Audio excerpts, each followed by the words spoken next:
I think that we can all agree that showing up on camera is not the easiest thing for most of us, especially at the beginning. Now, today, what I want to talk about is my journey to creating my bonding blueprint, which is designed to help you create video that is going to trigger that oxytocin, which is the bonding hormone, in your audience through your video. We do this naturally when we're in person, through touch, through feel, but when we have video, it's harder to do. My name is Cynthia, and for the past 8 years, I have been helping others create video and show up confidently online to speak to their community and their audience. And today, I want to share some of what I've learned, especially since I've been creating content on my own for the past 2 years. Growing up, I was that quiet little girl in the corner of the classroom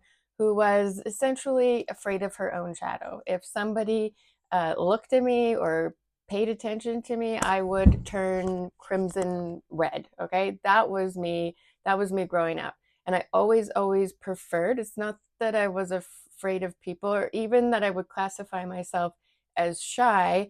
I wanted to interact with people. I craved that, but I never felt comfortable in a group setting. I always preferred a one-on-one setting with somebody where you could, dig deep and get over that small talk and just really get to know one another. And then as I grew up, as things happened, I ended up in the administrative field, and I worked in the medical field. And so in that scenario, I worked for a lot of surgeons, and you just did your job. You weren't being paid to have an opinion, and it really didn't matter what you think. You just did a certain way. So that is how that in professionally, that's how I for many years operated. And then there came a point where I needed to make a switch. I needed to find something full time, and an opportunity came to move from an admin position in the medical field to an admin position in real estate. And this changed everything for me, because suddenly when I went from a very procedural, do this, don't ask questions, get the job done scenario to something that was also fast paced, but totally different, more creative. And suddenly people were asking me, oh, what do you think? I remember about a couple of weeks into being at that job, and I was with my other coworker, the owner of the brokerage, and we were discussing something, and they both turned to me and were like, well, what do you think about this? And it was like a first moment where I was taken aback. And I remember thinking, what, like, you want to know my opinion? My opinion matters here. I could influence the decision that we make moving forward. And it was awesome. Like, finally, it felt like I was in a team environment. Professionally, this was a new thing for me. And I did eventually move into the marketing department. And then from there, I was helping realtors market themselves. And of course, at that time, this is going back now almost 10 years, it was becoming very evident that you had to show up on video. There was kind of no way around it, but it was pretty new as far as people promoting businesses. Remember, Instagram at that time was still just sharing your family photos. The bar was low, let's just say, right? Clear that being on video was going to be the future. And so I worked quite in depth with each of these agents to help them show up online in video. To me, this was phenomenal, because this idea that you could just turn on the camera and shoot a video and speak to as though we were speaking to one person, it felt intimate. It didn't feel scary to me, because I'm like, this far outweighs showing up in front of a group of people. This is as though we were talking to one person. And for me, it's a no-brainer. It felt so much easier to me than having to show up to, let's say, a group of people, or go put yourself out there and have awkward conversations. Like, you can just know what you're going to say, just hit play and be done with it. I loved this concept, and I would help others do it, and I could see the the mindset and the reservations that people had.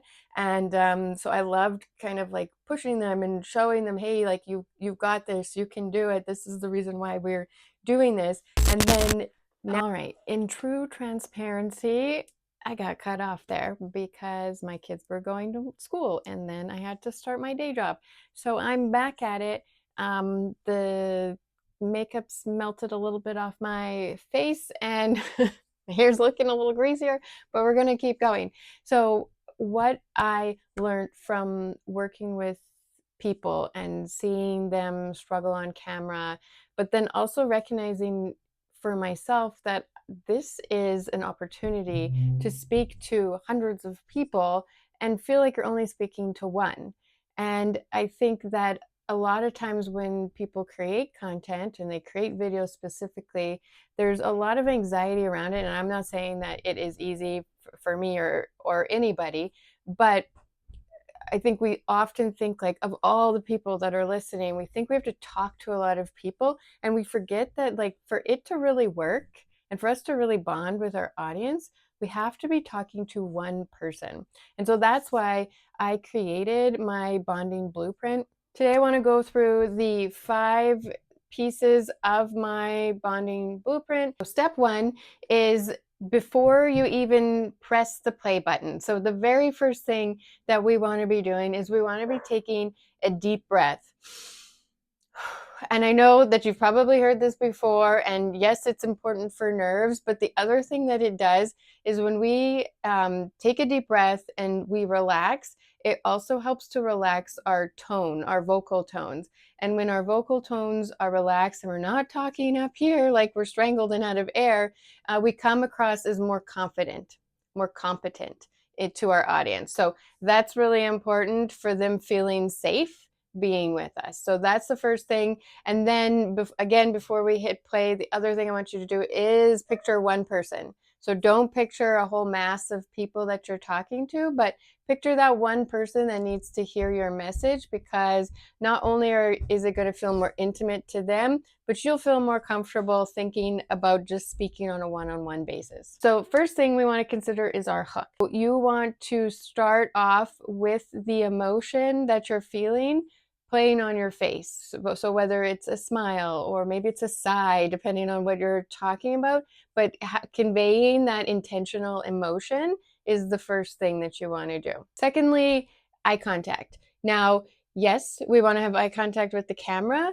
but we also want to look away occasionally, because when we're in real life, 60% of the time is we're making eye contact. The other 40, we're looking away, we're gathering our thoughts. It is very uncomfortable to talk to somebody in person who does not break eye contact. Very uncomfortable. So the same applies on video. So don't feel like you can't look away. That will just make it feel more conversational if you do. And finally, with our hook, with the words we say, show a little bit of vulnerability or show a little bit of relatability. So you can always say things like, hey, raise your hand if you felt this way, right? Or, you know, I wasn't going to post this, but I decided to. So just something that's going to bring them in and feel like they're part of your life and what you have to share with them. Thirdly, the story. Again, creating that shared experience. So something like the, hey, raise your hand if you blah, blah, blah.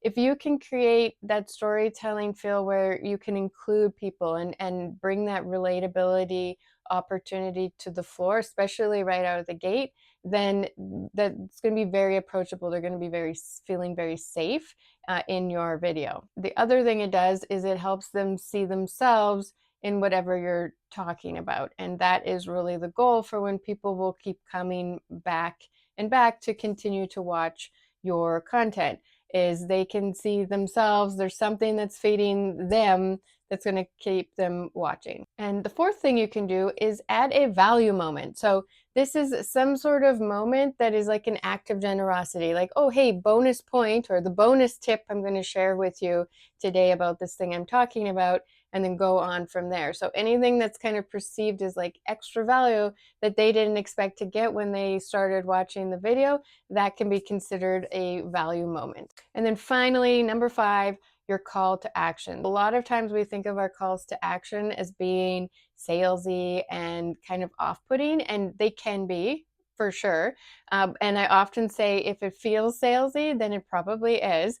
But I want you to rethink those call to actions. A call to action is a way of inviting people to be part of your group, right? To be part of what you have to say. So if you have a guide or a newsletter or something that you can share, you need to offer it. You need to tell people that you have that thing and that they're welcome to reach out, because it creates that sense of belonging. It makes you really approachable so that when they are ready to take the next step, they will go as far as DMing you or signing up for whatever it is. So they're not going to have that if you never invite them to do so. Rethinking that call to action, because it's a very important part for people feeling welcomed and included in your group and in your community. So those are the 5 pieces of my framework. If you want the PDF version to go back to this again and again, you can sign up for my newsletter in the link below, and you will get that straight to your inbox. You'll also be added to my weekly emails where I send prompts and content ideas for every week to get you started and get you rolling. Now, keep in mind, you do not have to master all of these 5 things all at one time. I encourage people to just start with one. Maybe it's the easiest one, the lowest entry to just get you going, or maybe you want to challenge yourself with the thing that you struggle with the most. But focus on one, get good at that one, build that skill, and then move on to the next. And if you want to hear more videos just like this, hit that subscribe button, and we'll see you next week.